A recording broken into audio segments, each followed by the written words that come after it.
Bienvenido, Eduardo, ¿cómo estás? Buenos días, Raúl. Gracias a ti y a tu audiencia.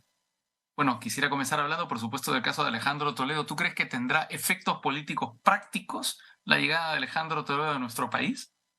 Sin duda, yo creo que el principal efecto involuntario quizás es un respiro, cortina de humo de mucho de lo que pueda estar pasando en el gobierno, ¿no? Mm, La atención sobre las explicaciones que nos dé Boluarte en muchos casos, no solo sobre las matanzas, sino sobre los retrocesos en políticas como educativas, etcétera, ¿no? Entonces, creo mm. que esa es la primera consecuencia práctica, ¿no?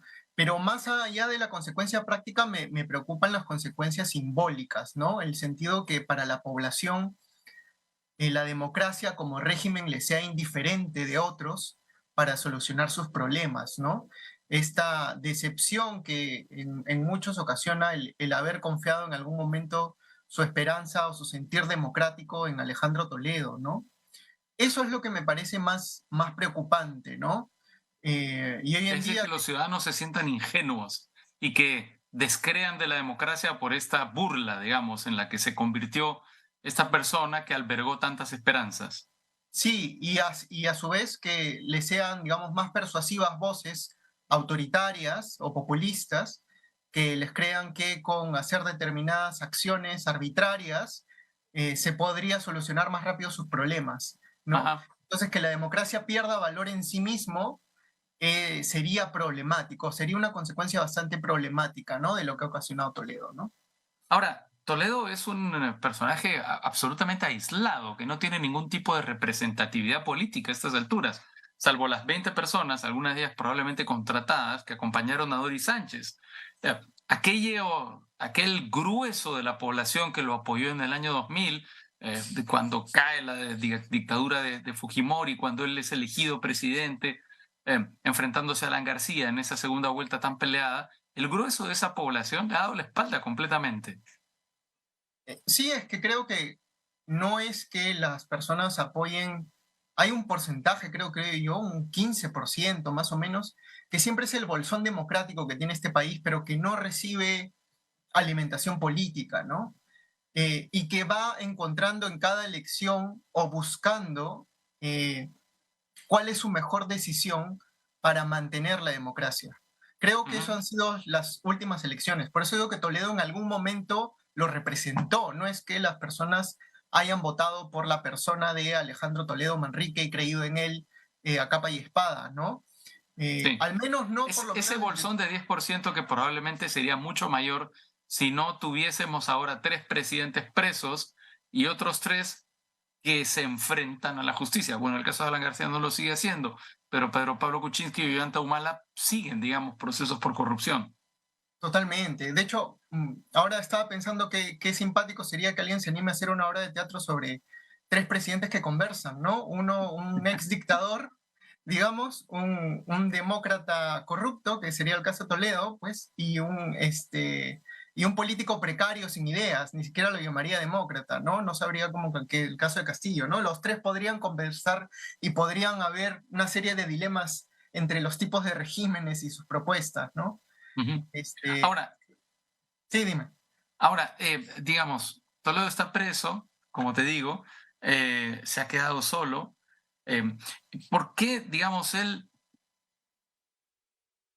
con él se ha obrado de esa manera, que me parece que es la forma justa de obrar? Es decir, ¿por qué él, frente a sus errores, frente a sus fallos, frente a sus dislates, pues ha obtenido el desprecio, para usar una palabra que creo que es gráfica de lo que ocurre con Toledo, mientras que otros políticos de nuestra clase política que han tenido comportamientos similares, incluso, digamos, alguien se podría animar a llamarlos peores, mantienen un bolsón de apoyo militante, ¿no? Como muy radical. Estoy hablando, por ejemplo, de Keiko Fujimori. Estoy hablando, por ejemplo, de Alan García. Porque hay que recordar el gobierno de Toledo, como tú también decías en su editorial, hay que reconocer que, digamos, con el de John Humala, y lo pondría en segundo lugar al de Toledo, digamos, fueron los gobiernos en donde más se avanzó en términos de políticas de Estado, ¿no? Él era famoso porque dejaba hacer a a los técnicos con los que se rodeaba y demás.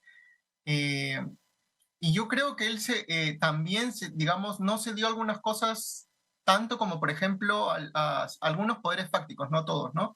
El poder mediático, por ejemplo, era conocido que sí respetó la libertad de prensa en cierto Sí. sentido, más o menos, Nadie ¿no? ha sido tan golpeado por la prensa peruana como Alejandro Toledo. Eso es Así una verdad es. absoluta. Hay cosas en que él no se dio, esas son unas, pero en otras sí, que no se nos escondía, como con las grandes corporaciones, ¿no? Odebrecht fue lo que destapó cómo era su vida, ¿no? Y quizás no lo queríamos ver en ese sentido, ¿no?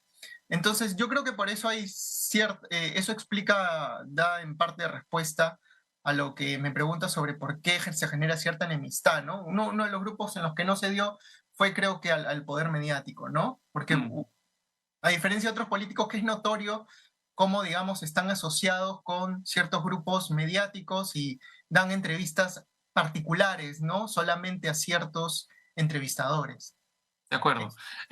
Ahora, está el caso Toledo, pero digamos, es verdad que no tiene mayores apoyos Toledo, que Toledo se ha vuelto un personaje en términos políticos bastante irrelevante, pero a mí me sorprende la cantidad de políticos peruanos que se quieren tomar fotos con Alejandro Toledo. Políticos, digamos, actores políticos peruanos, como es el caso de la fiscal de la Nación. Bueno, en su caso, en la fiscal de la Nación, lo que quiere hacer parecer es como si fuera este parte de su mérito, de su gestión, ¿no? Y habría que recordar que esta es una larga lucha del equipo especial Lavallato, ¿no?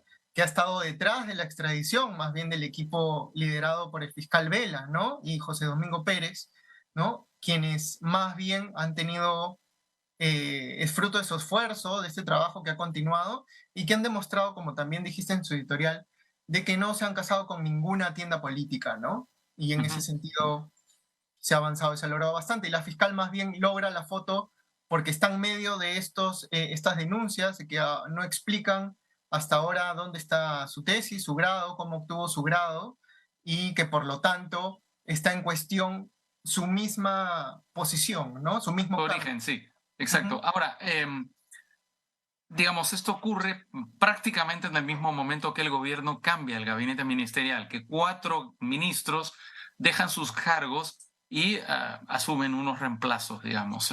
¿Eso va a significar un cambio de timón en el gobierno? Por ejemplo, en el caso del ministro Becerra en educación, que ha sido reemplazado por su viceministra, o de lo que se trata más bien es de hacer menos ruido, pero mantener esa agenda, que por ejemplo en el caso del ministro de Educación era clarísima, y sacar adelante esa agenda aprovechando un poco de perfil bajo.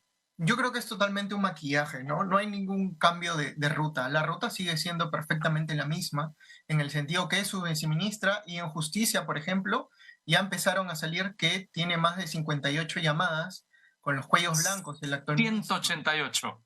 188, perdón. Entonces, ¿ves? Y creo que más de 50 eran, creo que solo con Inostroza, con Mm. César Inostroza Pariachi. Entonces, en ese sentido, respondiendo a tu pregunta, creo que tenemos más de lo mismo. Tenemos una afirmación con un maquillaje como para cumplir, porque, digamos, el ministro Becerra ya se estaba pasando de la raya, ¿no? Sus declaraciones eran absolutamente intolerables, ¿no? Ujú. Muy bien. Eduardo Salmón, politólogo, muchas gracias por tu participación en Al Vuelo. Ha sido un gusto poder conversar contigo para dar una rápida mirada a la actualidad política. 2 casos centrales, por supuesto, que ahora acaparan todos los titulares, el caso Toledo y el cambio en el gabinete ministerial. Un fuerte abrazo, hasta pronto. Gracias a ti, Raúl. Un abrazo a todos.